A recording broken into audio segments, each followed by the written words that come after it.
Praise the Lord. കർത്താവിന് സ്തോത്രം. ഇന്ന് രാത്രിയും ദൈവസന്നിധിയിൽ അടുത്ത് വരുവാൻ, കർത്താവിനെ മഹത്വപ്പെടുത്തുവാൻ ദൈവം നമുക്ക് അവസരം നൽകിയല്ലോ. കർത്താവിന്റെ സ്നേഹത്തിനായി, ദയക്കായി കർത്താവിനെ വാഴ്ത്തുന്നു. ഈ രാത്രി പഠിക്കുന്ന വചനങ്ങൾ നമ്മുടെ ജീവിതത്തിൽ അനുഗ്രഹമായി തീരട്ടെ. അതനുസരിച്ച് നമ്മുടെ ജീവിതത്തെ ക്രമപ്പെടുത്തുവാൻ ദൈവം നമ്മെ സഹായിക്കട്ടെ. ഒരു നിമിഷം കൂടെ പ്രാർത്ഥിക്കാം. കരുണയുള്ള ദൈവമേ, അവിടുത്തെ പാദങ്ങളിൽ അടിയങ്ങളെ സമർപ്പിക്കുന്നു. ഇന്ന് രാത്രി ഞങ്ങൾ പഠിക്കുന്ന വചനങ്ങൾ ഞങ്ങളുടെ എല്ലാവരുടെയും ജീവിതത്തിൽ അനുഗ്രഹമാക്കി തീർക്കണമേ. അത് ഞങ്ങളുടെ ഹൃദയങ്ങളിൽ അഴത്തി എഴുതപ്പെടുവാൻ, അതനുസരിച്ച് ഞങ്ങളുടെ ജീവിതത്തെ ക്രമീകരിക്കുവാൻ ദൈവം ഞങ്ങളെ സഹായിക്കണം. തിരുവചനങ്ങളെ പഠിപ്പിക്കുവാൻ കർത്താവിനെ ബലപ്പെടുത്തണമേ. ഉള്ളതിന് വണ്ണം അതിൽ പ്രാഗൽഭ്യത്തോടെ സംസാരിപ്പാൻ കൃപ ചെയ്യണമേ. അടിയങ്ങളെല്ലാവരെയും ഒരുമിച്ച് അനുഗ്രഹിക്കണമേ. യേശു ക്രിസ്തുവിന്റെ വിലയേറിയ നാമത്തിൽ അടിയങ്ങൾ പ്രാർത്ഥിക്കുന്നു, കേൾക്കുമാറാകണമേ. ആമേൻ. സ്തോത്രം. കർത്താവിന് സ്തോത്രം. കഴിഞ്ഞ ആഴ്ചയിൽ അവസാനത്തിൽ ദൂതന്മാർ സുവിശേഷ വേലയിൽ സഹായിക്കുന്നതിനെ കുറിച്ച് നമ്മൾ ചിന്തിക്കുകയുണ്ടായി. ദൂതന്മാർക്ക് സുവിശേഷം അറിയിക്കുവാനുള്ള പദവി ദൈവം നൽകിയിട്ടില്ല. എന്നാൽ സുവിശേഷം അറിയിക്കുന്നവരെ സഹായിക്കുവാൻ, സുവിശേഷം കേൾക്കുന്നവരെ സഹായിക്കുവാൻ, സുവിശേഷത്തിന് വേണ്ടി നിൽക്കുന്നവരെ ഹെൽപ്പ് ചെയ്യുവാൻ ദൂതന്മാർ സദാ ഒരുങ്ങിയിരിക്കുന്നു. രക്ഷിക്കപ്പെട്ട ദൈവമക്കൾ നിത്യതയിലെത്തുവോളം ഈ ഭൂമിയിലെ അവരുടെ ജീവിതത്തിൽ അവരെ സൂക്ഷിച്ച് പരിപാലിച്ച് നിത്യതയിലെത്തിക്കുവാൻ ദൂതന്മാർ സദാ ബദ്ധശ്രദ്ധരായിരിക്കുന്നു എന്നുള്ളത് തിരുവെഴുത്തിൽ നമ്മൾ വായിക്കുന്നു. അപ്പോൾ ഒരു കാര്യം നമ്മൾ ഓർക്കണം. സുവിശേഷം അറിയിക്കുവാൻ ദൂതന്മാരെ ഏൽപ്പിച്ചാൽ ദൂതന്മാർ ആ കാര്യം മനുഷ്യർ ചെയ്യുന്നതിനേക്കാൾ ഭംഗിയായിട്ട് ചെയ്യും. ഒന്നോ രണ്ടോ ദൂതന്മാർ മതി ലോകം മുഴുവൻ സുവിശേഷം അറിയിക്കുവാൻ. പക്ഷേ ഇന്ന് ദൂതന്മാർക്ക് അതിനുള്ള പദവി കൊടുത്തിട്ടില്ല. രക്ഷിക്കപ്പെട്ട ദൈവമക്കൾക്കാണ് ആ പദവി ദൈവം നൽകിയിരിക്കുന്നത്. ദൂതർക്കും കൂടെ അവകാശം ലഭ്യമാകാതുള്ള രക്ഷാദൂത് അറിയിച്ചിടാൻ ഭാഗ്യം ലഭിച്ചെനിക്ക് എന്ന് നാം പാടാറുണ്ട്. ദൂതന്മാർക്ക് പോലും കൊടുക്കാത്ത പദവിയാണ് രക്ഷാദൂത് അറിയിക്കുവാനുള്ള ഭാഗ്യം. ഈ രക്ഷാദൂത് അറിയിക്കുന്ന ദൈവമക്കൾ അതെങ്ങനെ ചെയ്യുന്നു എന്ന് ദൂതന്മാർ ശ്രദ്ധിച്ചു നോക്കിക്കൊണ്ടിരിക്കുകയാണ്. കഴിഞ്ഞ ആഴ്ച ആ വാക്യം ഞാൻ വായിപ്പിച്ചു. പത്രോസ് എഴുതിയ 1-ാം ലേഖനം 1-ാം അധ്യായം 11-12 വാക്യങ്ങൾ. നിങ്ങൾക്ക് വരുവാനിരിക്കുന്ന രക്ഷയെക്കുറിച്ച് അവർ ആരാഞ്ഞ് അന്വേഷിച്ചുകൊണ്ടിരുന്നു. അതിലേക്ക് ദൈവദൂതന്മാരും കുനിഞ്ഞു നോക്കുവാൻ ആഗ്രഹിക്കുന്നു. അപ്പോൾ ദൈവദൂതന്മാർ അതിലേക്ക് ഇങ്ങനെ ശ്രദ്ധിച്ചു നോക്കിക്കൊണ്ടിരിക്കുകയാണ്. മനുഷ്യർക്ക് രക്ഷ ദൈവം നൽകുന്നത്, ആ രക്ഷാ വിളംബരം ദൈവമക്കൾ എങ്ങനെ ചെയ്യുന്നു, ഈ കാര്യങ്ങളൊക്കെ ദൂതന്മാർ ശ്രദ്ധിക്കുന്നുണ്ട്. ദൂതന്മാർക്ക് ഈ യുഗത്തിൽ സുവിശേഷം അറിയിക്കുവാൻ അവകാശമില്ല. എന്നാൽ മഹോപദ്രവകാലത്ത്, അടുത്ത യുഗത്തിൽ ദൂതറിയിക്കുവാൻ, സുവിശേഷം അറിയിക്കുവാൻ ദൂതന്മാർക്ക് ഭാഗ്യമുണ്ട്, അവസരമുണ്ട്. ഓരോ യുഗത്തിലും ഓരോ സുവിശേഷം ദൈവം വെച്ചിട്ടുണ്ട്. ഓരോ യുഗത്തിലും ഓരോ പ്രമാണം ദൈവം വെച്ചിട്ടുണ്ട്. ആ പ്രമാണം ആ യുഗത്തിൽ ദൈവം വിളിച്ചു വേർതിരിക്കുന്ന പ്രത്യേക ഗ്രൂപ്പുകളാണ് അറിയിക്കുന്നത്. വേദപുസ്തകത്തിൽ ഉൽപ്പത്തി മുതൽ നമ്മൾ നോക്കുകയാണെങ്കിൽ പലതരത്തിലുള്ള സുവിശേഷങ്ങളെ കുറിച്ച് ബൈബിളിൽ എഴുതിയിട്ടുണ്ട്. ആദമിനും ഹവ്വയ്ക്കും ദൈവം കൊടുത്ത സുവിശേഷം എന്ന് പറയുന്നത് അനുസരണം എന്നുള്ളതായിരുന്നു. ഉൽപ്പത്തി പുസ്തകം 2-ാം അധ്യായത്തിന്റെ 15 തൊട്ടുള്ള വാക്യങ്ങൾ വായിച്ചാൽ അത് മനസ്സിലാകും. ദൈവം മനുഷ്യരെ തോട്ടത്തിൽ വേല ചെയ്യുവാനും തോട്ടം സൂക്ഷിപ്പാനും വേണ്ടിയാണ് ഏദൻ തോട്ടത്തിലാക്കിയത്. ഏദൻ തോട്ടത്തിൽ അവരെ ആക്കിയിട്ട് ദൈവം കൽപ്പിച്ചത് തോട്ടത്തിന്റെ നടുവിൽ നിൽക്കുന്ന നന്മ തിന്മകളെ കുറിച്ചുള്ള അറിവിന്റെ വൃക്ഷഫലം തിന്നരുത്, ബാക്കി എല്ലാ വൃക്ഷങ്ങളുടെയും ഫലം നിങ്ങൾക്ക് തിന്നാം. അനുസരണം എന്നുള്ള ഒരു സുവിശേഷമായിരുന്നു അവർക്ക് കൊടുത്തത്. സുവിശേഷം എന്നാൽ നല്ല വർത്തമാനം എന്നാണ് അർത്ഥം. നല്ല വാക്ക്, ഗുഡ് ന്യൂസ്, ഗുഡ് സ്പെൽ, അതാണ് ഗോസ്പൽ. അപ്പോൾ സുവിശേഷം, അവർക്കൊരു സുവിശേഷം ഉണ്ടായിരുന്നു. ആ അനുസരണം എന്നുള്ള സുവിശേഷം അബ്രഹാമിന്റെ കാലം വരെ നിലനിന്നു. ആബേൽ ദൈവത്തെ അനുസരിച്ചു, ഹാനോക്ക് ദൈവത്തെ അനുസരിച്ചു, നോഹ ദൈവത്തെ അനുസരിച്ചു, അബ്രഹാം ദൈവത്തെ അനുസരിച്ചു. അബ്രഹാം ദൈവത്തെ അനുസരിച്ചു കഴിഞ്ഞപ്പോൾ ദൈവം അബ്രഹാമിനെ ഐശ്വര്യമായിട്ട് അനുഗ്രഹിച്ചു. ദൈവം അബ്രഹാമിന് ഒരു സുവിശേഷം കൊടുത്തു. ഇസഹാക്കിനെ ദൈവസന്നിധിയിൽ അർപ്പിച്ച ശേഷം അബ്രഹാം ദൈവത്തോട് പൂർണ്ണ അനുസരണമുള്ളവനാണെന്ന് മനസ്സിലാക്കിയപ്പോൾ അവിടെ മുതൽ അബ്രഹാമിന്റെ സന്തതികൾക്ക് ദൈവം മറ്റൊരു സുവിശേഷം കൊടുത്തു. ആ സുവിശേഷം എന്ന് പറയുന്നത് നീ മുഖാന്തരം, നിന്നിലൂടെ ഭൂമിയിലുള്ള സകല ജാതികളും അനുഗ്രഹിക്കപ്പെടും എന്നുള്ള സുവിശേഷമാണ് ദൈവം അതിനുശേഷം അബ്രഹാമിന് കൊടുത്തത്. അബ്രഹാമിന്റെ സന്തതികളായിരുന്ന ഇസഹാക്ക്, യാക്കോബ്, ഗോത്രപിതാക്കന്മാര്, ഇവരെല്ലാം ആ സുവിശേഷം അനുസരിച്ച് ദൈവസന്നിധിയിൽ സമർപ്പിക്കപ്പെട്ട് ജീവിച്ചു. അവരിലൂടെ ലോകത്തിലുള്ള മറ്റു ജനതകളും അനുഗ്രഹിക്കപ്പെടുവാനിടയായി. ആ സുവിശേഷത്തെ കുറിച്ച് ഗലാത്യ ലേഖനം 3-ാം അധ്യായത്തിന്റെ 8-ാമത്തെ വാക്യത്തിൽ എഴുതിയിട്ടുണ്ട്. ഞാൻ പറയുന്ന വാക്യങ്ങൾ പെട്ടെന്ന് വായിക്കാമെങ്കിൽ വായിപ്പിക്കാം, ഇല്ലെങ്കിൽ ഞാൻ പറഞ്ഞു വിടത്തേ ഉള്ളൂ. ഗലാത്യ ലേഖനം സ്ക്രീനിൽ കാണിക്കും. നിങ്ങൾക്ക് പെട്ടെന്ന് എടുത്ത് വായിക്കാമെങ്കിൽ വായിക്കണം. Galatians chapter 3 verse 8.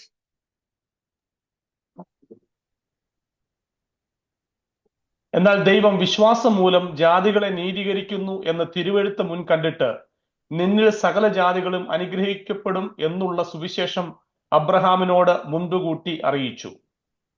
നിന്നിൽ ഭൂമിയിലുള്ള സകല ജാതികളും അനുഗ്രഹിക്കപ്പെടും എന്നുള്ള സുവിശേഷം ദൈവം അബ്രഹാമിന് കൊടുത്തു. അപ്പോൾ അബ്രഹാമിന് കൊടുത്ത സുവിശേഷം നിന്നിലൂടെ ലോകത്തിലുള്ള സകല ജാതികളും അനുഗ്രഹിക്കപ്പെടും എന്നുള്ള സുവിശേഷമാണ് കൊടുത്തത്. എന്നാൽ അബ്രഹാമിന്റെ സന്തതികളായ ഇസ്രയേലിനെ ദൈവം വിളിച്ച് വേർതിരിച്ചു കഴിഞ്ഞപ്പോൾ അവർക്ക് കൊടുത്ത പ്രമാണം അടുത്ത യുഗത്തിൽ വേറൊരു പ്രമാണമാണ് കൊടുത്തത്, ന്യായപ്രമാണം. ന്യായപ്രമാണം എന്ന സുവിശേഷമാണ് പഴയ നിയമത്തിൽ ഇസ്രായേൽ മക്കൾക്ക് കൊടുത്തത്. ആ പ്രമാണം എന്ന് പറയുന്നത് അത് ചെയ്യുന്നവൻ അതിനാൽ ജീവിക്കും എന്നുള്ളതായിരുന്നു. ന്യായപ്രമാണത്താൽ അല്ലാതെ പാപം എന്താണെന്ന് മനസ്സിലാക്കുവാൻ ജനത്തിന് കഴിഞ്ഞില്ല. തെറ്റെന്താണ്, ശരി എന്താണ്, അത് മനസ്സിലാക്കുവാൻ വേണ്ടി ന്യായപ്രമാണം കൊടുത്തു. ആ തെറ്റും ശരിയും ജനത്തിന് ബോധിപ്പിച്ചു കൊടുക്കുവാൻ ദൈവം പുരോഹിതന്മാരെ വേർതിരിച്ചു. പുരോഹിതന്മാരുടെ പ്രധാനപ്പെട്ട ജോലി നിർമ്മലവും മലിനവും വേർതിരിച്ച് ജനത്തെ കാണിക്കുക, തെറ്റും ശരിയും ജനത്തിന് മനസ്സിലാക്കി കൊടുക്കുക. പുരോഹിതന്മാരുടെ പ്രധാനപ്പെട്ട ജോലി അതായിരുന്നു. അപ്പോൾ ന്യായപ്രമാണം അനുസരിച്ച് തെറ്റും ശരിയും മനസ്സിലാക്കി കൊടുത്ത് ജനത്തെ നയിച്ചു കൊണ്ടുപോകുക. ന്യായപ്രമാണം എന്ന ഈ സുവിശേഷം ലോകത്തോടെ ഘോഷിക്കുക. അങ്ങനെ അന്ന് ന്യായപ്രമാണ യുഗത്തിൽ യഹൂദന്മാരല്ലാത്ത ധാരാളം ആളുകൾ യഹൂദ മതാനുസാരികളായി അവരുടെ കൂട്ടത്തിൽ വന്നു ചേരുവാൻ ഇടയായി. അങ്ങനെ യഹൂദ മതാനുസാരികളായിരുന്ന ഒരു വലിയ കൂട്ടം യെരുശലേമിൽ പെരുന്നാളിന് വരുന്നത് പതിവായിരുന്നു. 1-ാം നൂറ്റാണ്ടിലെ 120 പേര് കൂടിയിരുന്ന സംഘത്തിൽ ആത്മപകർച്ച ഉണ്ടായപ്പോൾ അങ്ങനെയുള്ള ആളുകളെല്ലാം അവിടെ ഓടിക്കൂടിയതായിട്ട് വേദപുസ്തകത്തിൽ നാം വായിക്കുന്നു. അപ്പോൾ യഹൂദ മതാനുസാരികളായിട്ട് ധാരാളം ആളുകളൊന്നും ഉണ്ടായിരുന്നു. ഇതെല്ലാം പഴയ നിയമത്തിലെ കാര്യങ്ങളായതുകൊണ്ട് അതിന് ഞാൻ വലിയ പ്രാധാന്യം കൽപ്പിക്കുന്നില്ല. ഇപ്പോൾ അതിനെക്കുറിച്ച് വിശദമായിട്ട് പഠിപ്പിക്കാനായിട്ടും താല്പര്യപ്പെടുന്നില്ല. പുതിയ നിയമത്തിലേക്ക് കടക്കുമ്പോൾ യേശുക്രിസ്തുവിന്റെ കാലത്ത് യേശുക്രിസ്തുവും യോഹന്നാൻ സ്നാപകനും രണ്ടുപേരും പ്രസംഗിച്ചത് രാജ്യത്തിന്റെ സുവിശേഷമായിരുന്നു.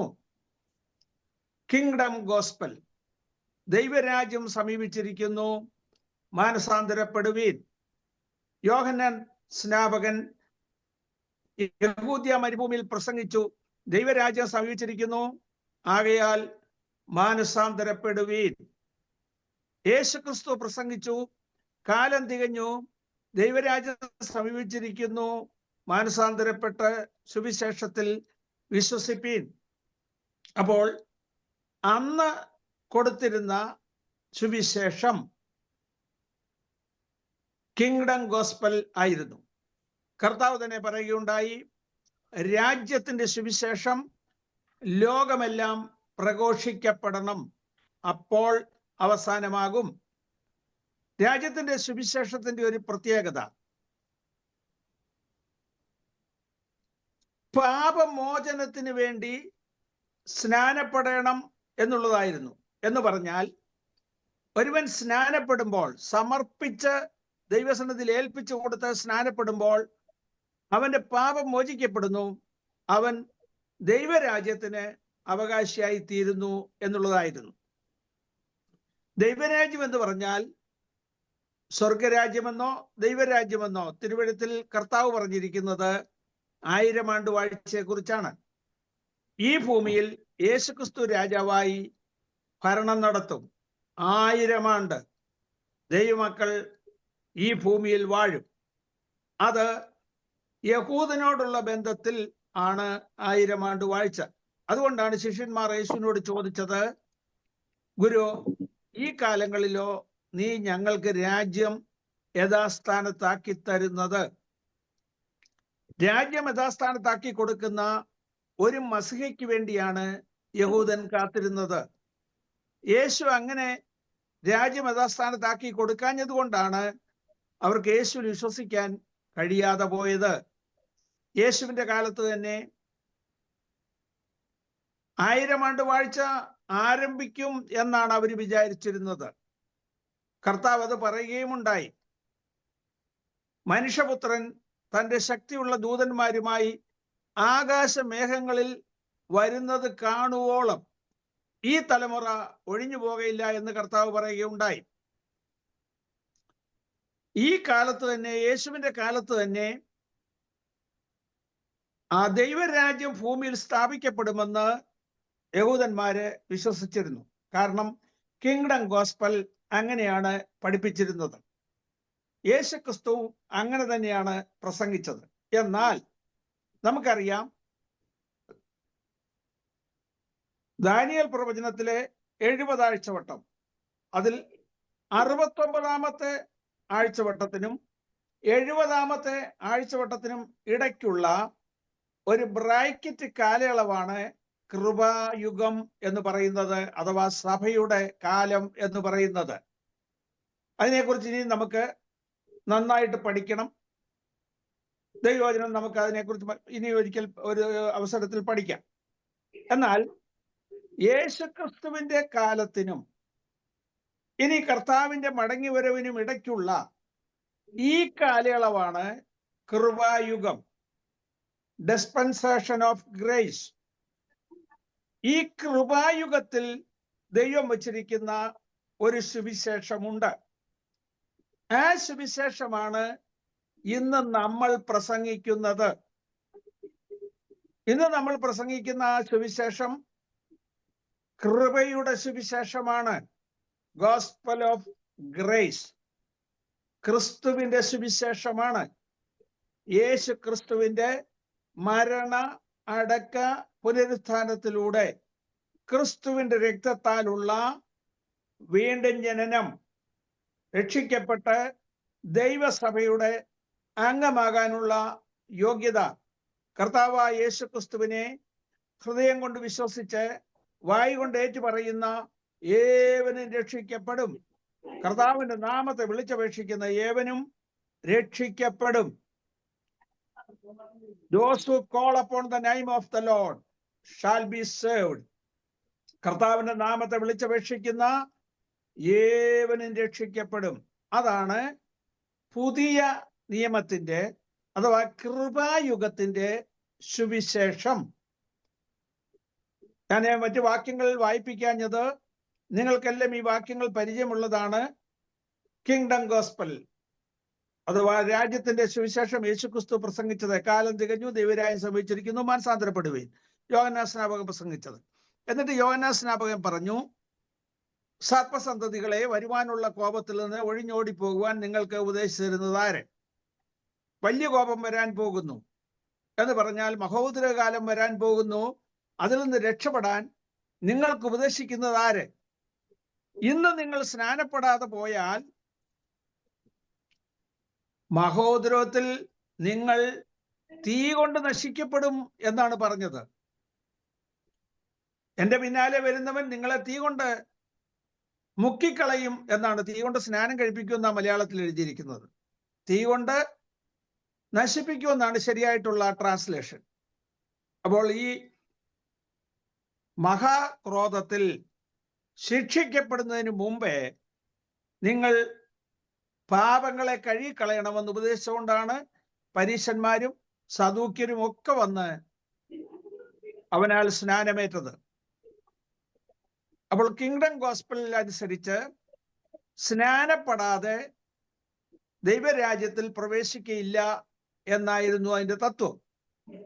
ഇത് രണ്ടും, കൃപയുടെ സുവിശേഷവും രാജ്യത്തിന്റെ സുവിശേഷവും തമ്മിലുള്ള വ്യത്യാസം മനസ്സിലാക്കാതെയാണ് നമ്മിൽ പലരും സ്നാനപ്പെട്ടെങ്കിൽ മാത്രമേ സ്വർഗത്തിൽ പോകത്തുള്ളൂ എന്ന് പഠിപ്പിക്കുന്നത്.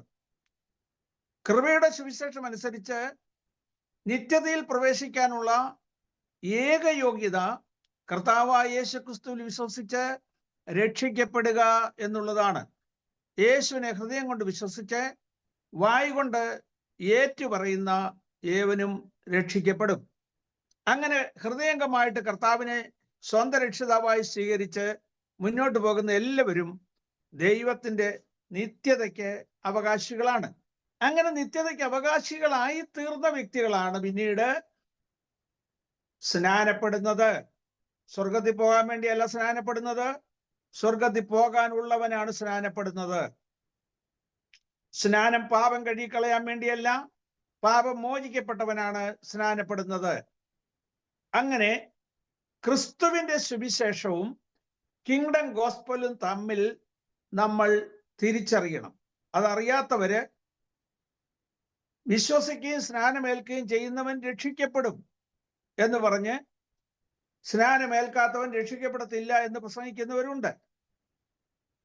അത് കിങ്ഡം ഗോസ്പലിന്റെ തത്വമാണ്, രാജ്യത്തിന്റെ സുവിശേഷത്തിന്റെ തത്വമാണ്. വിശ്വസിക്കുകയും സ്നാനമേൽക്കുകയും ചെയ്യണമെന്നുള്ളത്.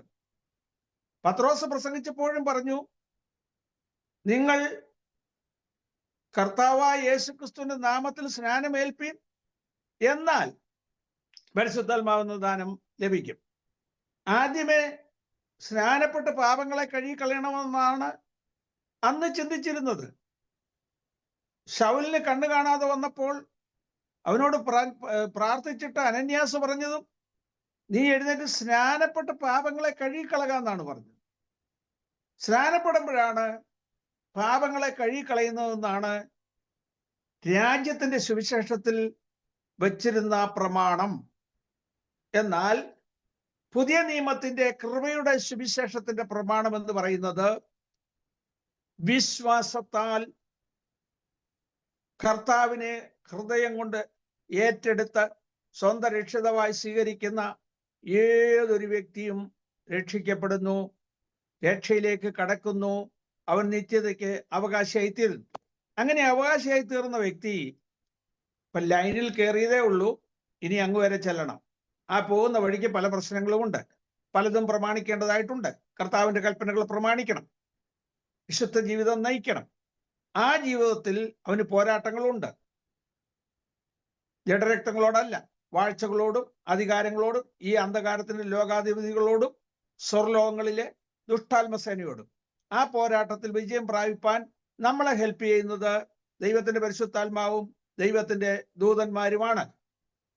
അങ്ങനെ അവരുടെ സഹായത്താൽ ഈ ഭൂമിയിൽ നമ്മൾ വിജയ ശ്രീലാളിതരായി കർത്താവിന്റെ വരനായി ഒരുങ്ങി കാത്തിരിക്കണം. അപ്പോൾ കൃപയുടെ സുവിശേഷത്തെക്കുറിച്ച് ഒന്ന് രണ്ട് കാര്യങ്ങൾ കൂടെ ചിന്തിച്ചു നോക്കുക. മത്തായിയുടെ സുവിശേഷം 24-ാം അധ്യായത്തിന്റെ 14-ാമത്തെ വാക്യം വായിക്കാമോ? അവിടെ കിങ്ഡം ഗോസ്പലിനെ കുറിച്ച് കർത്താവ് പറഞ്ഞിരിക്കുന്ന ഒരു കാര്യമുണ്ട്. മത്തായിയുടെ സുവിശേഷം മാത്യു ചാപ്റ്റർ 24 വേഴ്സ് 14. രാജ്യത്തിന്റെ ഈ സുവിശേഷം സകല ജാതികൾക്കും സാക്ഷ്യമായി ഭൂലോകത്തിലൊക്കെയും പ്രസംഗിക്കപ്പെടും, അപ്പോൾ അവസാനം വരും. നോക്കുക, ഈ കിങ്ഡം ഗോസ്പൽ യേശുവും സ്നാപക യോഹന്നാനും മാത്രമേ പ്രസംഗിച്ചുള്ളൂ. അതിനുശേഷമുള്ള പ്രസംഗരൊക്കെ ഇതിൽ നിന്ന് വ്യതിചലിച്ചു. പൗലോസാണ് സകല ജാതികൾക്കും രക്ഷ ലഭിക്കും, ക്രിസ്തുവിലൂടെ ലഭിക്കുമെന്നുള്ളതിന് പ്രസംഗിക്കാൻ തുടങ്ങിയത്. പത്രോസ് അതിനെതിരായിരുന്നു. പരിച്ഛേദനക്കാര് മാത്രമേ, യഹൂദന്മാര് മാത്രമേ സുവിശേഷത്താൽ രക്ഷിക്കപ്പെട്ട് ദൈവരാജ്യത്തിൽ കടക്കത്തുള്ളൂ എന്ന് പ്രസംഗിച്ച വ്യക്തിയായിരുന്നു. അവന്റെ ആ ചിന്താഗതി മാറ്റുവാനാണ് പത്രോസിന് ദൈവം ദർശനം കൊടുത്തതും കൊർണീലിയസിന്റെ വീട്ടിൽ പത്രോസിനെ പറഞ്ഞയച്ചതും അവിടെ ചെന്ന് അവർ പരിശുദ്ധാത്മാഭിഷേകം പ്രാപിച്ചത് കണ്ടപ്പോൾ അവരെ സ്നാനപ്പെടുത്തിയത്. അവിടെ തൊട്ടാണ് വ്യത്യാസം വരുത്തിയത്. അതുവരെയും കിങ്ഡം ഗോസ്പലാണ് പ്രസംഗിച്ചത്. അതുകൊണ്ടാണ് പൗലോസ് അപ്പോസ്തല പ്രവർത്തനം 19-ാം അധ്യായത്തില് അവിടെ ഉണ്ടായിരുന്ന ആളുകള് പരിശുദ്ധാത്മാവിൻ നിങ്ങൾ വിശ്വസിച്ചിട്ട് പരിശുദ്ധാത്മാവിനെ പ്രാപിച്ചില്ലയോ എന്ന് ചോദിച്ചപ്പോൾ പരിശുദ്ധാത്മാവ് ഞങ്ങൾ കേട്ടിട്ട് പോലും ഇല്ലെന്ന് പറഞ്ഞു. കാരണം മാനസാന്തര സ്നാനമാണ് അവർ സ്വീകരിച്ചിരുന്നത്. അത് പരിശുദ്ധാത്മാവിനെ പറഞ്ഞല്ല സ്നാനപ്പെടുത്തുന്നത്, പറഞ്ഞു പോലും കേട്ടിട്ടില്ല. എന്നാൽ വിശ്വാസ സ്നാനം, കൃപയുടെ സുവിശേഷം, യേശുക്രിസ്തുവിന്റെ സുവിശേഷം, അത് യേശുക്രിസ്തു മരിച്ചടക്കപ്പെട്ട് ഉയർത്തെഴുന്നേറ്റ ശേഷമുള്ള സുവിശേഷമാണ്. അത് പരിശുദ്ധാത്മാവിനെയും കൂടെ ചേർത്താണ് സ്നാനപ്പെടുത്തുന്നത്, പിതാവിന്റെയും പുത്രന്റെയും പരിശുദ്ധാത്മാവിന്റെയും നാമത്തിൽ. അപ്പോൾ പരിശുദ്ധാത്മാവിനെ കുറിച്ച് നിശ്ചയമായിട്ടും കേൾക്കും. കാരണം പരിശുദ്ധാത്മാവ് ഭൂമിയിൽ പകരപ്പെട്ടതിന് ശേഷമാണ് കൃപയുടെ സുവിശേഷം തുടങ്ങിയത്. ആ കൃപയുടെ സുവിശേഷത്തെ കുറിച്ച് നോക്കുക. കൊരിന്ത്യർക്ക് എഴുതിയ 1-ാം ലേഖനം 15-ാം അധ്യായത്തിന്റെ 1 മുതൽ 4 വരെയുള്ള വാക്യങ്ങൾ വായിക്കാമോ? 1 Corinthians chapter 15 verse 1 to 4. എന്നാൽ സഹോദരന്മാരെ, ഞാൻ നിങ്ങളോട് സുവിശേഷിച്ചതും നിങ്ങൾക്ക് ലഭിച്ചതും നിങ്ങൾ നിൽക്കുന്നതും നിങ്ങൾ വിശ്വസിച്ചതും വൃഥാവല്ലെന്ന് വരികിൽ നിങ്ങൾ രക്ഷിക്കപ്പെടുന്നതുമായ സുവിശേഷം നിങ്ങൾ പിടിച്ചുകൊണ്ടാൽ ഞാൻ ഇന്ന വിധം നിങ്ങളോട് സുവിശേഷിച്ചിരിക്കുന്നു എന്ന് നിങ്ങളെ ഓർപ്പിക്കുന്നു. ക്രിസ്തു നമ്മുടെ പാപങ്ങൾക്ക് വേണ്ടി തിരുവെഴുത്തുകളിൻ പ്രകാരം മരിച്ചു അടക്കപ്പെട്ടു. തിരുവെഴുത്തുകളിൻ പ്രകാരം 3-ാം നാൾ ഉയർത്തെഴുന്നേറ്റ് കേഫാവിനും പിന്നെ 12 പേർക്കും പ്രത്യക്ഷനായി എന്നിങ്ങനെ ഞാൻ ഗ്രഹിച്ചത് തന്നെ നിങ്ങൾക്ക് ആദ്യമായി ഏൽപ്പിച്ചതെന്നുവല്ലോ. അനന്തരം അവൻ 500-ലധികം സഹോദരന്മാർക്ക് ഒരുമിച്ച് പ്രത്യക്ഷനായി. അവർ മിക്കപേരും ഇന്ന് വരെ ജീവനോടിരിക്കുന്നു, ചിലരോ നിദ്ര പ്രാപിച്ചിരിക്കുന്നു. നോക്കുക, ഈ സുവിശേഷം എന്ന് പറയുന്നത് യേശുക്രിസ്തുവിന്റെ മരണ അടക്ക പുനരുത്ഥാനത്തിലൂടെ നമുക്ക് ലഭിച്ച അനുഗ്രഹിക്കപ്പെട്ട ക്രിസ്തുവിന്റെ സുവിശേഷമാണ്. ഗലാത്യ ലേഖനം അധ്യായത്തിന്റെ 27-ാമത്തെ വാക്യം. അവിടെ എഴുതിയിരിക്കുന്ന എന്താണ്? ക്രിസ്തുവിന്റെ സുവിശേഷത്തിന് യോഗ്യമാവണ്ണം മാത്രം നടപ്പീൻ. കൊരിന്ത്യർക്ക് എഴുതിയ 2-ാം ലേഖനം 10-ാം അധ്യായം 14-ാമത്തെ വാക്യം. 2 Corinthians chapter 10 verse 14. ഞങ്ങൾ നിങ്ങളുടെ അടുക്കളോളം എത്താതെ അതിൽ കടന്നു പോകുന്നു എന്നല്ല, ക്രിസ്തുവിന്റെ സുവിശേഷം പ്രസംഗിച്ചുകൊണ്ട് ഞങ്ങൾ നിങ്ങളുടെ അടുക്കളോളം വന്നിട്ടുണ്ടല്ലോ. ക്രിസ്തുവിന്റെ സുവിശേഷം പ്രസംഗിച്ചുകൊണ്ട് ഞങ്ങൾ നിങ്ങളുടെ അടുക്കലോളം വന്നിട്ടുണ്ടല്ലോ. ക്രിസ്തുവിന്റെ സുവിശേഷം 2 Corinthians chapter 4 verse 4.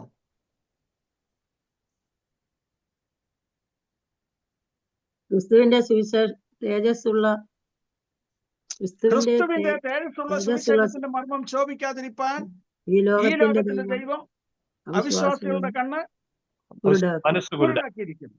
അപ്പൊ ക്രിസ്തുവിന്റെ തേജസ്സുള്ള സുവിശേഷം, അതാണ് ഇന്ന് നാം പ്രസംഗിക്കുന്ന കൃപയുടെ സുവിശേഷം. ധാരാളം വാക്യങ്ങൾ ഇങ്ങനുണ്ട്. റോമാലേഖനം 1-ാം അധ്യായത്തിന്റെ 10-ാമത്തെ വാക്യത്തിലുണ്ട്. ഗലാത്യ ലേഖനം 1-ാം അധ്യായം 27-ാം വാക്യമുണ്ട്. ഫിലിപ്പിയ ലേഖനം 1-ാം അധ്യായം 27-ാം വാക്യമുണ്ട്. ഇതെല്ലാം കൃപയുടെ സുവിശേഷത്തെ കുറിച്ച് പറയുന്നതാണ്. സുവിശേഷത്തിന് യോഗ്യമാവണ്ണം മാത്രം നടപ്പീൻ. അപ്പോൾ കൃപയുടെ സുവിശേഷത്തിന് യോഗ്യമാവണ്ണം നടക്കുന്നവരാണ് പുതിയ നിയമ യുഗത്തിലെ, കൃപായുഗത്തിലെ രക്ഷിക്കപ്പെട്ട ദൈവമക്കൾ. അപ്പോൾ ഇന്ന് നമ്മൾ പ്രസംഗിക്കുന്നതും നമ്മൾ അനുസരിക്കുന്നതും കൃപയുടെ സുവിശേഷമാണ്.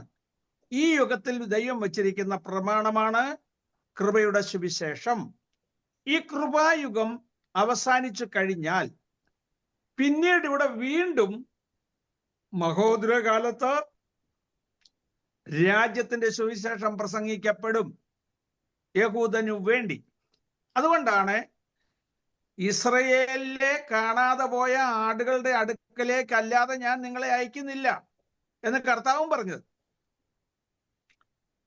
കർത്താവിന്റെ മടങ്ങിവരവ് കർത്താവ് പോലും അറിയുന്നില്ല, സ്വർഗത്തിലെ ദൂതന്മാരും അറിയുന്നില്ല, പിതാവായ ദൈവം മാത്രമേ അറിയുന്നുള്ളൂ. ഇതുപോലെ പിതാവായ ദൈവത്തിന്റെ തിരുഹൃദയത്തിൽ മറഞ്ഞു കിടന്നൊരു മർമ്മമായിരുന്നു സഭ എന്നുള്ളത്. അതോ ജാതികൾ സുവിശേഷത്താൽ ക്രിസ്തുവേശുവിൽ കൂട്ടവകാശികളും ഏക ശരീരസ്ഥരും ആയിത്തീരുന്നു എന്നുള്ള മർമ്മം. ക്രിസ്തു കഷ്ടമനുഭവിച്ച് മരിച്ചടക്കപ്പെട്ട് ഉയർത്തെഴുന്നേറ്റ് ഒരു പുതിയ വഴി കൃപായുഗത്തിൽ സ്റ്റാർട്ട് ചെയ്യുമെന്ന് യേശു ക്രിസ്തുവിനും അറിയില്ലായിരുന്നു. ദൈവം അതിനുള്ള വഴിയൊരുക്കി. ഗുണവാന് വേണ്ടി ആരെങ്കിലും മരിക്കാൻ തുനിയുമായിരിക്കും, നീതിമാന് വേണ്ടി ആരെങ്കിലും മരിക്കുന്നത് ദുർലഭം. ക്രിസ്തുവോ നാം പാപികളായിരിക്കുകയില് നമുക്കാകവേ സിലുവയിൽ മരിത്തതിനാല് ദേവൻ നമ്മേൽ ഇന്തളവെ അൻപ് കൂറുந்தார்கள். നാം പാപികളായിരുന്നപ്പോൾ തന്നെ ക്രിസ്തു നമുക്ക് വേണ്ടി മരിക്കുവാൻ തയ്യാറായി. ആ സമർപ്പണത്തിൽ ക്രിസ്തു സമർപ്പിച്ചു കൊടുത്ത് സ്വയം മരണം ഏറ്റെടുത്ത് മനുഷ്യന്റെ പാപത്തിന്റെ ശിക്ഷയായ മരണം സ്വീകരിച്ച് മനുഷ്യനെ വിടുതൽ നൽകുവാൻ ദൈവത്തിന് പ്രസാദം തോന്നി. ഒരു വ്യക്തി തെറ്റ് ചെയ്താൽ, വധശിക്ഷയ്ക്ക് വിധിക്കപ്പെട്ടാൽ തെറ്റ് ചെയ്ത ആളിനെ കൊന്നുകളയാം. എന്നാൽ 7 പേര് കൂടി ഒരാളെ കൊന്നുകളഞ്ഞു, 7 പേരെയും വധശിക്ഷയ്ക്ക് വിധിച്ചു. അപ്പോൾ ഒരാൾ പറയുകയാണ്, ഞാനാണ് ഈ കൃത്യം ചെയ്തത്, ബാക്കി 6 പേരെയും വെറുതെ വിടണമെന്ന് പറഞ്ഞാൽ തെറ്റേറ്റെടുത്ത വ്യക്തിയെ ശിക്ഷിച്ചിട്ട് ബാക്കിയുള്ളവരെ വെറുതെ വിടും. ഇതുപോലെ ലോകത്തിൽ എല്ലാ മനുഷ്യരും തെറ്റുകാരായി തീർന്നപ്പോൾ, പാപത്തിന്റെ ശമ്പളമായ മരണത്തിന് യോഗ്യരായി തീർന്നപ്പോൾ, ഏക മനുഷ്യനാൽ പാപവും പാപത്താൽ മരണവും ലോകത്തിൽ കടന്നു. ഇങ്ങനെ എല്ലാവരും പാപം ചെയ്തതുകൊണ്ട് മരണം സകല മനുഷ്യരിലും പരന്നിരിക്കുന്നു. അങ്ങനെ എല്ലാവരും മരണത്തിന് യോഗ്യരായി തീർന്നപ്പോൾ യേശുക്രിസ്തു സ്വയം സകല മനുഷ്യരുടെയും പാപം തന്റെ മേൽ ഏറ്റെടുത്തുകൊണ്ട് അവൻ ക്രൂശിന്മേൽ കയറി അവന്റെ അടിപ്പിണരുകളാൽ നമുക്ക് സൗഖ്യം വന്നിരിക്കുന്നു. എല്ലാവർക്കും വേണ്ടി ക്രിസ്തു മരിച്ചിരിക്കയാൽ ഇനി ജീവിക്കുന്നവർ തങ്ങൾക്കായിട്ടല്ല, തങ്ങൾക്ക് വേണ്ടി മരിച്ച് അടക്കപ്പെട്ട ഉയർത്തെഴുന്നേറ്റവനായ ക്രിസ്തുവിന് വേണ്ടി ജീവിക്കുന്നവരെന്നും തങ്ങളെ തന്നെ എണ്ണണം. അങ്ങനെയാണ് ക്രിസ്തീയ വിശ്വാസത്തിന്റെ അടിസ്ഥാനം. അപ്പോൾ നോക്കുക, ഈ കൃപായുഗത്തിൽ ക്രിസ്തുവിന്റെ സുവിശേഷം ഇന്ന് നമ്മൾ പ്രസംഗിക്കുന്നു. അതിൽ അങ്ങോട്ടും ഇങ്ങോട്ടും മാറിപ്പോകരുത്. രാജ്യത്തിന്റെ സുവിശേഷവും ക്രിസ്തുവിന്റെ സുവിശേഷവും തമ്മിൽ, അഥവാ കൃപയുടെ സുവിശേഷവും തമ്മിൽ വളരെ വ്യത്യാസമുണ്ട്. അത് രണ്ടും കൂടെ കൂട്ടിക്കുഴച്ച് സംസാരിക്കുവാൻ ഇടവരരുത്. അതിനെക്കുറിച്ച് ഞാൻ പിന്നീട് ഓർപ്പിക്കാം. എന്നാൽ ഇപ്പോൾ ഓർക്കുക, ഈ മഹോദര കാലത്ത് ഈ കിങ്ഡം ഗോസ്പൽ, രാജ്യത്തിന് സുവിശേഷം വീണ്ടും പ്രസംഗിക്കപ്പെടും. അന്ന് യഹൂദനൊരു വിടുതലുണ്ടാകുന്നത് യഹൂദന് വേണ്ടിയായിരിക്കും പ്രസംഗിക്കപ്പെടുന്നത്. അതിനെക്കുറിച്ച് വളരെ വിശദമായിട്ട് പറയേണ്ട കാര്യമായതുകൊണ്ട് പിന്നീട് നമുക്ക് ചിന്തിക്കാം. ഇപ്പോൾ നമ്മൾ ദൂതന്മാരെന്നുള്ള വിഷയത്തെക്കുറിച്ചാണ് ചിന്തിച്ചുകൊണ്ടിരിക്കുന്നത്. ദൂതന്മാർക്ക് സുവിശേഷം പറയാനുള്ള ഒരവസരം മഹോദര കാലത്ത് ദൈവം നൽകും. അത് വെളിപ്പാട് പുസ്തകം 14-ാം അധ്യായം 6-ാം വാക്യത്തിൽ നമുക്ക് കാണാം. Revelation chapter 14 verse 6. വെളിപ്പാട് പുസ്തകം 14-ാം അധ്യായത്തിന്റെ 6-ാമത്തെ വാക്യം വായിക്കാമോ? വേറൊരു ദൂതൻ ആകാശമധ്യേ പറക്കുന്നത് ഞാൻ കണ്ടു. വേറൊരു ദൂതൻ ആകാശമധ്യേ പറക്കുന്നത് ഞാൻ കണ്ടു. ഭൂവാസികളായ സകല ജാതിയും ഗോത്രവും ഭാഷയും വംശവും ആയവരോടെ അറിയിപ്പാൻ അവന്റെ പക്കൽ ഒരു നിത്യ സുവിശേഷം ഉണ്ടായിരുന്നു. ദൈവത്തെ ഭയപ്പെട്ട് അവന് മഹത്വം കൊടുപ്പീൻ. അവന്റെ ന്യായവിധിയുടെ നാഴിക വന്നിരിക്കുന്നു. ആകാശവും ഭൂമിയും സമുദ്രവും നീരുറവകളും ഉണ്ടാക്കിയവനെ നമസ്കരിപ്പീൻ എന്ന് അവൻ അത്യുച്ചത്തിൽ പറഞ്ഞുകൊണ്ടിരുന്നു. നോക്കുക, അന്ന് ഭൂമിയിൽ കഷ്ടമനുഭവിക്കുന്ന, മഹോദര കാലത്ത് ജീവിക്കുന്ന സകല മനുഷ്യരോടും സുവിശേഷം പറയാൻ ഒറ്റ ദൂതനെയാണ് ദൈവം നിയോഗിക്കുന്നത്. ആകാശമധ്യേ പറന്നു നിന്നുകൊണ്ട് ഒരു ദൂതൻ വലിയ സ്വരത്തിൽ സംസാരിക്കുകയാണ്. ഒരു നിത്യസുവിശേഷം. അതെന്താണ് ആ നിത്യസുവിശേഷം എന്ന് അവിടെ എഴുതിയിട്ടുണ്ട്. ആകാശവും ഭൂമിയും സമുദ്രവും അതിലുള്ള സകലവും സൃഷ്ടിച്ച സർവശക്തനായ ദൈവത്തെ നമസ്കരിപ്പീൻ. ഇത് ലോകം മുഴുവൻ മുഴങ്ങി കേൾക്കും. ഒറ്റ ദൂതൻ മതി, ലോകം മുഴുവൻ മുഴങ്ങും. ഇത് കേൾക്കുമ്പോൾ ലോകത്തിലെ എല്ലാ മനുഷ്യരും ഭയപ്പെടും. യഹൂദന് വേണ്ടി മാത്രമല്ല, സകല ജാതികളും വംശങ്ങളും ലോകത്തുള്ള സകല വ്യക്തികളും ഇത് കേട്ടിട്ട് ഭയപ്പെട്ട് ദൈവത്തെ നമസ്കരിക്കും. അപ്പോഴാണ് ഫിലിപ്പിയ ലേഖനം 2-ാം അധ്യായത്തിൽ പറഞ്ഞിരിക്കുന്ന വാക്യം നിവൃത്തിയാകുന്നത്. എല്ലാ നാവും അവന്റെ മുമ്പിൽ മടങ്ങും, എല്ലാ മുട്ടും മടങ്ങും, എല്ലാ നാവും ദൈവത്തെ ഏറ്റുപറയും. അങ്ങനെ ഒരു കാലം വരും. മഹോദര കാലത്ത് സകല മനുഷ്യരും ഭയപ്പെടുവാൻ തക്കവണ്ണം ദൈവത്തിന്റെ ദൂതൻ വന്ന് പ്രസംഗിക്കും. ഇന്ന് ഭൂമിയിൽ മുഴുവൻ ഗോസ്പൽ ഓഫ് ഗ്രേസ്, കൃപയുടെ സുവിശേഷം പറയാൻ ഒറ്റ ദൂതൻ മതി. എല്ലാരും ഭയപ്പെടും ദൂതൻ ആകാശം എന്ന് പറഞ്ഞാൽ. എന്നാൽ രക്ഷിക്കപ്പെട്ട ദൈവമക്കൾക്കാണ് ദൈവം ആ പദവി നൽകിയിരിക്കുന്നതെന്ന് ഓർക്കണം. നമ്മളത് ചെയ്യാതിരുന്നാൽ നമ്മൾ കൈവിടപ്പെടും. കൈവിടപ്പെട്ടു പോയാൽ സഹോദര കാലത്ത് നമ്മളെല്ലാം കേൾക്കും. ദൂതൻ ആകാശമധ്യേ നിന്നുകൊണ്ട് നിത്യസുവിശേഷം പറയുന്നത് കേൾക്കേണ്ടി വരും. അതുകൊണ്ടാണ് ഭയപ്പെട്ട് യഹോവയെ സേവിപ്പീൻ, വിറയലോടെ ഘോഷിച്ചുല്ലസിപ്പീൻ എന്ന് പറയുന്നത്. ഇന്ന് നമ്മൾ ദൈവത്തെ ഭയപ്പെട്ട് അവന് മഹത്വം കൊടുക്കുകയാണെങ്കിൽ മഹോദര കാലത്ത് ദൂതന്റെ ശബ്ദം കേട്ട് ഭയപ്പെട്ട് ദൈവത്തിന് മഹത്വം കൊടുക്കേണ്ടി വരില്ല. ഇന്ന് നാം ദൈവത്തിന് മുമ്പിൽ മുട്ടുമടക്കുകയാണെങ്കിൽ അന്ന് നമുക്ക് ഭയപ്പെടാതെ ദൈവത്തിന് നിൽക്കാം. അതുകൊണ്ട് ഇന്ന് സുവിശേഷം പറയുവാൻ ദൈവം നമുക്ക് അവസരം തന്നിരിക്കുമ്പോൾ മടി കൂടാതെ കർത്താവിനെ സാക്ഷിപ്പാൻ നമുക്കിടയാകണം. അങ്ങനെ സാക്ഷിക്കുകയാണെങ്കിൽ ദൈവം തന്റെ ദൂതന്മാരുടെ മധ്യേ നമ്മെക്കുറിച്ചും അതുപോലെ തന്നെ സാക്ഷ്യം പറയുമെന്ന് തിരുവെഴുത്തിൽ നമ്മൾ വായിക്കുന്നുണ്ട്, അല്ലേ? ലൂക്കോസിന്റെ സുവിശേഷം 12-ാം അധ്യായത്തിൽ, ആ 12-ാം അധ്യായത്തിന്റെ 8 തൊട്ടുള്ള വാക്യങ്ങളിൽ നമുക്കറിയാം, ഇന്ന് നമ്മൾ കർത്താവിനെ കുറിച്ച് സാക്ഷിക്കുകയാണെങ്കിൽ ദൈവദൂതന്മാരുടെ മധ്യേ കർത്താവും നമ്മളെ കുറിച്ച് സാക്ഷ്യം പറയും. പോകട്ടെ, നോക്കുക, ഈ ദൂതന്മാർക്ക് വേറെയും ചില പദവികൾ ദൈവം കൊടുത്തിട്ടുണ്ട്. ദൈവത്തിന്റെ ശബ്ദം കേട്ട് അവന്റെ ആജ്ഞ അനുസരിക്കുന്ന ശുശ്രൂഷക്കാരാണ് ദൂതന്മാർ.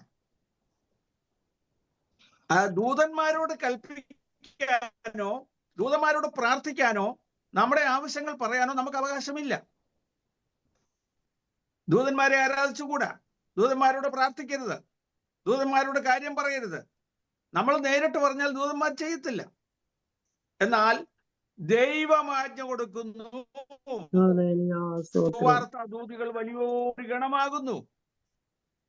ദൈവം ആജ്ഞ കൊടുക്കുന്ന അനുസരിച്ചാണ് ദൂതന്മാർ പ്രവർത്തിക്കുന്നത്. അവന്റെ വചനത്തിന്റെ ശബ്ദം കേട്ട് അവന്റെ ആജ്ഞ അനുസരിക്കുന്ന ശുശ്രൂഷക്കാരാണ്. 103 സങ്കീർത്തനം 22 വാക്യം. അപ്പോൾ നമ്മൾ ദൈവത്തോട് പറയുക, ദൈവം തന്നെ ദൂതന്മാരോട് കൽപ്പിക്കും, അവർ വന്ന് നമ്മളെ നോക്കിക്കൊള്ളും, നമുക്ക് വേണ്ടി പ്രവർത്തിക്കും, നമ്മളെ കൈകളിൽ വഹിച്ചുകൊള്ളും, കാല് കല്ലിൽ തട്ടിപ്പോകാതെ സൂക്ഷിക്കും, എല്ലാം ചെയ്യും. പക്ഷെ ദൈവത്തിന്റെ കൽപ്പന വേണം. തീയിലിട്ടാലും നമ്മളെ രക്ഷിക്കും, പക്ഷെ ദൈവത്തിന്റെ കൽപ്പന വേണം. ആ കൽപ്പന കിട്ടണമെങ്കിൽ ഇച്ചിരി ബുദ്ധിമുട്ട് കാര്യമാണ്. അതിനുവേണ്ടിയാണ് നമ്മൾ ദൈവസന്നിധിയിൽ വിശ്വസ്തയോടെ നിൽക്കണമെന്ന് പറയുന്നത്. എന്നാൽ നാം പറയുന്നത് പോലെ കർത്താവ് നമുക്ക് വേണ്ടി പ്രവർത്തിക്കും, നമുക്ക് വേണ്ടി ദൂതന്മാരെ അയക്കും. ഈ ദൂതന്മാർക്ക് ഇത്രയും അല്ല പണി. ഇനിയും ലോകാവസാനത്തെങ്കിൽ വരുമ്പോൾ ദൂതന്മാർക്ക് വലിയ ഉത്തരവാദിത്തങ്ങളും ജോലികളും ഉണ്ട്. കർത്താവിനോട് കൂടെ ദൂതന്മാർ ഇറങ്ങി വരും. ദൈവം തന്റെ വിശുദ്ധ ദൂതന്മാരുമായി ഇറങ്ങി വരും. 1 തെസ്സലോനിക്കർ 1:6. ദൈവം തന്റെ വിശുദ്ധ ദൂതന്മാരുമായി ഇറങ്ങി വരുമ്പോൾ ദൈവത്തെ പീഡിപ്പിച്ചവർക്ക് പീഡയും, പീഡ അനുഭവിക്കുന്ന നിങ്ങൾക്ക് ദൈവസന്നിധിയിൽ ആശ്വാസവും നൽകും.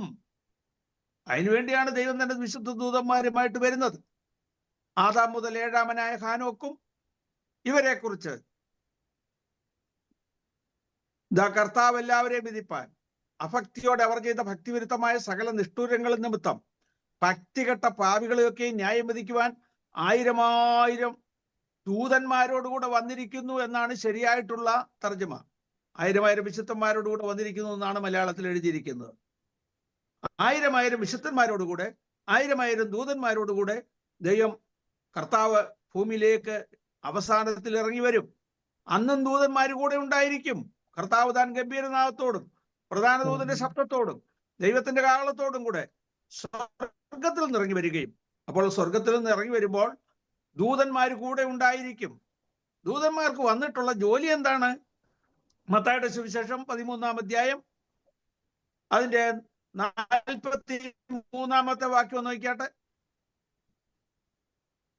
39-ാം വാക്യം കൂടെ വായിച്ചു. മത്തായിയുടെ സുവിശേഷം 13-ാം അധ്യായം 39-ാം വാക്യം. Matthew chapter 13 verse 39. കള ദുഷ്ടന്റെ പുത്രന്മാർ, അത് വിതച്ച ശത്രു പിശാച്, കൊയ്ത്ത് ലോകാവസാനം. അടുത്തത് കൊയ്യുന്നവർ ദൂതന്മാർ കളകൂട്ടി തീയിലിട്ട് ചുടും പോലെ. കൊയ്യുന്നവർ ദൂതന്മാർ ഈ കൃപയുടെ സുവിശേഷം വിതച്ചു, വളർന്നു, ധാരാളം ആളുകൾ അത് സ്വീകരിച്ചു. അവസാനം വരുമ്പോൾ കൊയ്യുന്നത് ദൂതന്മാർ, കളയെല്ലാം കൂടെ ചേർത്ത് തീയിലിട്ട് ചുട്ടുകളയും. അപ്പോൾ അവസാനത്തിങ്കൽ ഈ കളയെല്ലാം പറിച്ച് തീയിലിട്ട് ചുട്ടുകളയുന്നത് ദൂതന്മാരായിരിക്കും. അതിന്റെ 43-ാമത്തെ വാക്യം കൂടെ വായിച്ചു നോക്കിയാട്ടെ. അന്ന് നീതിമാന്മാർ തങ്ങളുടെ പിതാവിന്റെ രാജ്യത്തിൽ സൂര്യനെ പോലെ പ്രകാശിക്കും. ചെവിയുള്ളവൻ കേൾക്കട്ടെ. ദൂതന്മാർ ദൈവമക്കളെ കൊയ്ത് ദൈവസന്നിധിയിലേക്ക് കൊണ്ടുപോകും. ലൂക്കോസിന്റെ സുവിശേഷം 16-ാം അധ്യായത്തിന്റെ 22-ാമത്തെ വാക്യം. ലാസർ മരിച്ചപ്പോൾ ദൂതന്മാർ അവനെ അബ്രഹാമിന്റെ മടിയിലേക്ക് കൊണ്ടുപോയി. ലാസറിന്റെ മരണത്തിങ്കൽ ദൂതന്മാരാണ് അബ്രഹാമിന്റെ മടിയിലേക്ക് കൊണ്ടുപോയത്. രക്ഷിക്കപ്പെട്ടൊരു ദൈവപൈതൽ മരിക്കുമ്പോൾ ദൈവത്തിന്റെ ദൂതന്മാർ കടന്നു വരും. അവര് വന്ന് ദൈവസന്നിധിയിലേക്ക് കൊണ്ടുപോകും. അതുകൊണ്ടാണ് നമ്മൾ പാടുന്നത്, ദൂതസംഘമാകവേ എന്നെ എതിരേൽക്കുവാൻ സദാ സന്നദ്ധരായി നിന്നിടുന്നു. പി മാത്യു എന്ന് പറയുന്ന ഒരു ദൈവദാസൻ, അദ്ദേഹത്തിന്റെ സഹോദരൻ മരണക്കിടക്കയിൽ കിടക്കുമ്പോൾ ദൈവത്തിന്റെ ദൂതന്മാർ ചുറ്റും വന്ന് നിൽക്കുമ്പോൾ ആ മരണാസന്നനായ മനുഷ്യൻ പറഞ്ഞു, ദാ ദൂതന്മാർ എന്നെ കൊണ്ടുപോകുവാൻ ചുറ്റും വന്ന് നിൽക്കുന്നു. അപ്പോൾ അവിടെ വെച്ച് അദ്ദേഹം അറിയാതെ പാടിയതാണ് ദൂതസംഘമാകവേ എന്നെ എതിരേൽക്കുവാൻ. പിന്നീട് ആ പാട്ട് പൂർത്തീകരിച്ചെഴുതി. അങ്ങനെയാണ് ദൂതസംഘമാകവേ എന്നെ എതിരേൽക്കുവാൻ എന്നുള്ള പാട്ട് എഴുതുവാൻ കാരണമായത്. ഒരു ദൈവപൈതൽ മരിക്കുന്ന സമയത്ത് ദൈവത്തിന്റെ ദൂതന്മാർ കടന്നു വരും. അവർ വന്നിട്ട് നമ്മെ നിത്യതയിലേക്ക് കൂട്ടിക്കൊണ്ടുപോകും. ആ ജോലിയും ദൂതന്മാർക്കുള്ളതാണ്. ലാസർ മരിച്ചപ്പോൾ ദൂതന്മാർ അവനെ അബ്രഹാമിന്റെ മടിയിലേക്ക് കൊണ്ടുപോയി. ധനവാനും മരിച്ചു, അടക്കപ്പെട്ടു. നരകത്തിൽ യാതന അനുഭവിക്കുമ്പോൾ മേലോട്ട് നോക്കി. അപ്പോൾ ദുഷ്ടന്മാർ മരിക്കുമ്പോൾ